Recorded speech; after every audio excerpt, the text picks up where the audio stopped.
Ian, you made major headlines this morning, I should say over the weekend, comparing these events to 9/11. Discuss that point, please.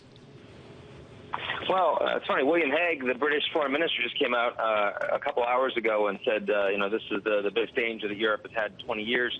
I think what we're talking about is the United States making it clear in no uncertain terms that the Russians were to invade or intervene in Ukraine at their peril.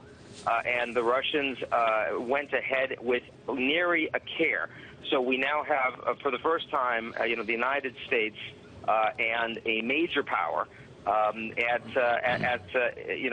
effectively at a real loggerheads against each other. The Europeans largely on the American side, and a breakdown in leadership and geopolitical stability. We're great to have Ian Bremmer and Richard Falkenrath with us. Dr. Bremmer, to go to the narrow, what is the tension point right now between Ukraine troops and Russian troops? How will that work out in the coming 24 hours? As long as the Russians don't go into East Ukraine proper, we're not going to see, we'll see a lot of tension, but we're not going to see any active fighting. But the fact is that you have lots of very, very strong Ukrainian nationalists that could very easily both undermine the Ukrainian government or cause violence against Russians in the region. They're very unhappy about what the Russians have done in Crimea.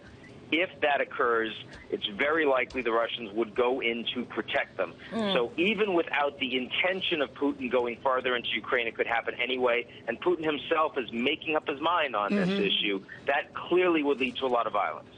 I want to bring in Richard Falkenrath, our guest host for the hour, former White House security advisor. For those of us who are watching the Olympics and saw this other side of Russia and are now have to contend with this contrast, why is Vladimir Putin willing to throw away 7 years and $50 billion of efforts to polish up Russia's image for the Ukraine?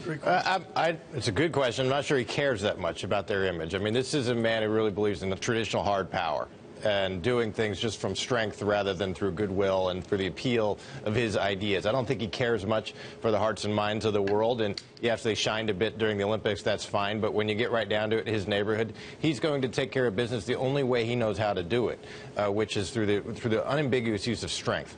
And what is his end game? I don't think he knows yet.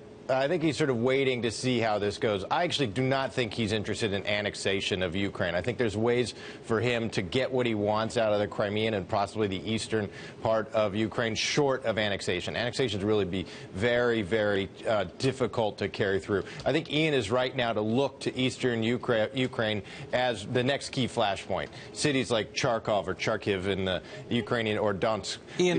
Ian, let me jump in and ask you a question here about sort of the tools that the West has.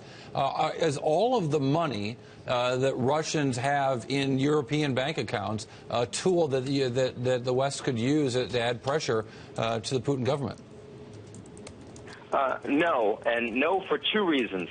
No, first of all, because this is absolutely, after Chechnya, the most important national security interest that Russia has, the disposition of Ukraine. So there's nothing that the West could do short of military troops, which certainly they're not intending. There's 0% chance of an actual direct head-to-head military conflict that would get the Russians off the dime, that would have them even consider moving out of Crimea. That's the first point.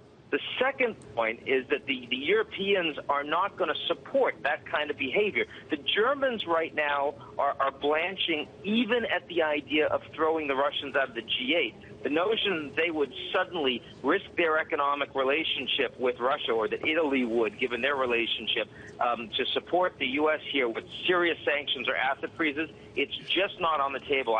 I fear the Obama administration really overextended itself on this issue. Ian, you said that out on Twitter this weekend. I thank you for your perspective over the weekend. Timothy Snyder at Yale University, I thought, had the best essay of the weekend, giving us the history. You nailed 10 days ago northeastern Ukraine as a place to focus on, and the Russians in that area. With the new resurgence in the eastern Ukraine, how close are we to a partition? Here's Tim Snyder. Whatever course the Russian intervention may take, it is not an attempt to stop a fascist coup. What has taken place is a popular revolution with messiness. How close are we to a partition of Ukraine? Well, I mean, having Crimea is already an effective partition of Ukraine. It's just one that a lot of people will be able to swallow. Maybe not the Americans, but I think the Germans and others could probably get there. But going farther than that, you know, it's not a majority ethnic Russia anywhere outside of Crimea. I would say that the military in that region would largely be pro-Ukraine.